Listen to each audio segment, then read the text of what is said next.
여러분 반갑습니다.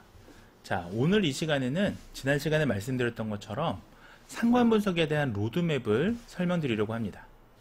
자, 상관 분석은요, 자, 우선 기본적으로 상관 변수라는 것을 우리가 이해하기 위해서는 자, 두 개의 변수가 모두 연속형이어야 됩니다. 자, 연속형이라는 건 우리가 셀 수 있는 변수를 얘기하잖아요. 예를 들면 만 나이라든지 체중 같은 것들입니다. 자, 근데 이때 상관이라는 건 여러분들, 자, 변수가 만약에 두 변수가 있습니다. 이것을 x1, x2라고 가정해 볼게요. 근데 어느 쪽이 원인이 되거나 어느 쪽이 결과가 되는 그런 논리는 아닙니다.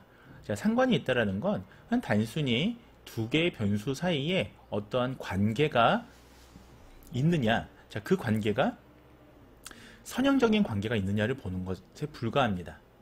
따라서 임상 연구에서는요, 실은 이런 상관 분석을 많이 쓰기보다는요, 실은 이와 같은 형태의 만약에 함수라면 실은 회귀 분석이나 판별 분석 같은 식으로 많이 풀어가는 방법들이 있습니다. 소위 그럼에도 불구하고 임상 데이터에서 우리가 두 개의 변수를, 두 개의 연속형 변수를 상관 분석하는 이유는 여러 가지가 있는데요. 그중 대표적인 거 하나만 제가 알려드리자면, 자, 대표적인 이유는 바로 머신러닝에서 우리가 어떤 변수를 축약하거나 유의미한 변수만을 뽑아내서 모델에 넣기 위함입니다. 하지만 이러한 특별한 경우가 아니라면 상관 분석만 제시하는 경우는 상당히 드물고요. 또는 임상 연구에서 종종 우리가 볼 수 있는 방법 중에 하나는 회귀 분석을 하기 전에, 회귀 모델 전에 상관 분석의 표를 제시하는 경우들도 있는데요. 소위 이제 상관 분석 매트릭스를 제시하는 경우가 있는데, 그와 같은 경우도 사실은 회귀 분석할 때 꼭 상관 분수에 대한 매트릭스를 제시하지 않아도 되는데, 약간 옛날부터 쓰는 약간 좀 관례적인 방법으로 논문에서 제시하는 경우가 있습니다. 자, 그런 경우를 제외하고는요, 상관 분석은 독립적으로 연구 자체의 어떤 주제로 쓰이기는 좀 어렵죠. 자, 그래서 다시 말씀드리면 독립변수와 종속변수의 개념이 없습니다. 즉, 이는요, 원인 결과에 대한 개념이 아니라 단순히 탐색적으로 두 개의 변수의 관계, 즉 여기서의 선형적인 관계를 파악하고자 할 때, 그럴 때 사용된다라고 생각하시면 되겠습니다. 자, 예를 들면요, 키하고 발의 크기를 한번 생각해 볼게요. 자, 통상 보면 우리가 발의 크기가 크다면 키도 좀 큰 경우가 많죠. 자, 그러면 우리는 키가 커서 발이 큰 건지, 반대로 발이 커서 키가 큰 건지 이와 같은 관계를 알 수 없습니다. 자, 이는 왜냐하면, 자, 이와 같은 관계를 우리가 인과성이라고 하죠. 자, 커저리티라고 합니다. 즉, 어떤 부분이 먼저 선행된 사건, 즉 키가 먼저 선행이 됐느냐, 발의 크기가 먼저 선행이 됐느냐를 알 수는 없습니다. 다만 이러한 것들이 관계는 있다. 즉, 키가 크면 대체로 발도 크더라 라는 거를, 우리 이런 현상을 발견할 때 쓰는 거죠. 자, 만약 여러분들이 커저리티, 소위 이제 인과성에 대한 부분을 파악하고 싶다, 인과성에 대한 과학적인 근거를 달고 싶다고 한다면 여러분들은 Regression Analysis라고 하는 회귀 분석을 사용하셔야 됩니다. 자, 또한 우리가 상관 분석을 할 때 좀 관심 있게 보셔야 되는 건 바로 제3의 교란 요인, 소위 이것을 우리가 Confounding Factor라고 합니다. 자, 이 Confounding Factor에 대한 고려가 필요한 경우가 있다는 거죠. 자, 예를 들어서 한번 생각해 볼게요. 경찰관의 숫자와 범죄 발생률과의 관계를 우리가 알고자 할 때요. 자, 이때 우리가 지역 인구수를 고려하지 않는다면 단순히 경찰관 수가 많으면 범죄율도 늘어난다라는 해석이 가능할 수가 있잖아요. 근데 생각해 보십시오. 경찰관 수가 많은데 범죄가 늘어난다는 건 우리가 어떠한 현상으로도 이 과학적인 메커니즘을 설명할 수는 없을 겁니다. 자, 사실은 우리가 숨겨져 있는 교란 요인이 있었던 거죠. 예컨대 경찰관의 수가 많다라는 건 굉장히 대도시라는 걸 우리가 얘기하는 거고요. 이때 제3의 교란 요인, 소위 우리가 컨파운딩 팩터로 우리는 인구수라는 걸 넣어야 될 겁니다.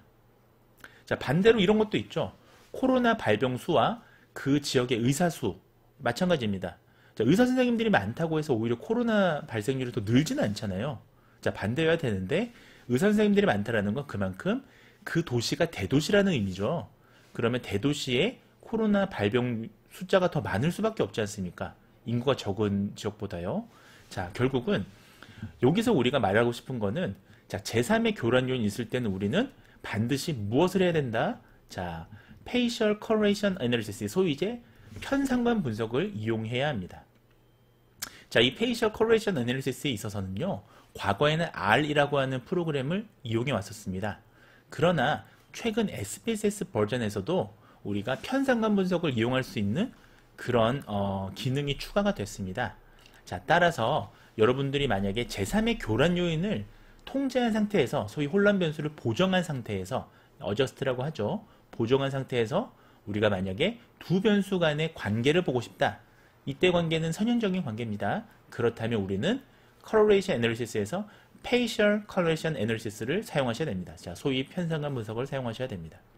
자, 개념과 예제를 한번 살펴보시죠. 두 개 집단의 선형적인 관련성을 분석하고 싶다라는 이 개념에서의 예제는 다음과 같습니다. 자, A군과 B군 간에는 어느 정도의 상관관계가 있느냐? 자, 소위 A가 증가하면 B도 증가하느냐? 반대로 A가 증가하면 B는 감소하느냐?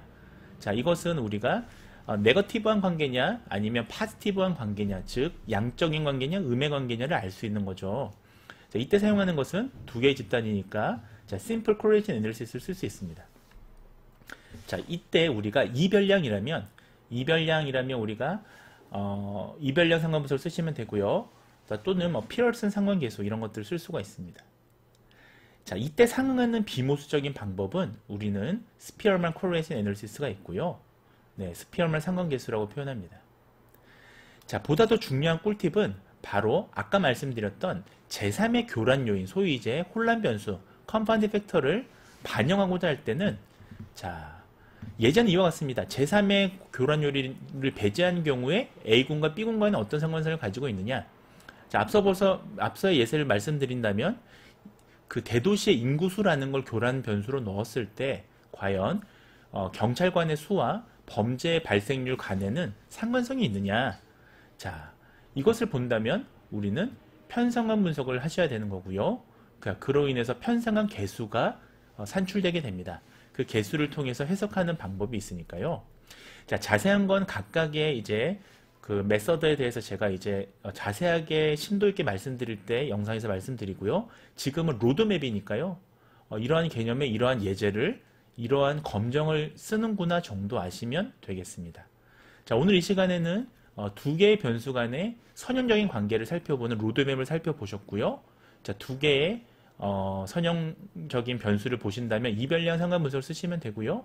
그것이 아니라 제3의 교란 요인, 소위 이제 컨파운딩 팩터를 보정한다면 우리는 그때 편상관 분석을 쓰시면 된다라는 말씀을 드렸고, 이와 같은 기능들이 최신의 SPSS 버전에도 들어가 있으니까 여러분들이 보다 또 관심 있게 살펴보셨으면 좋겠습니다. 자, 오늘 이 시간은 여기까지 말씀드리고 다음 시간에 말씀 또 뵙도록 할게요. 다음 시간에 안녕히 계세요, 여러분. 전 이 세상의 모든 굴레와 속박을 벗어던지고 제 행복을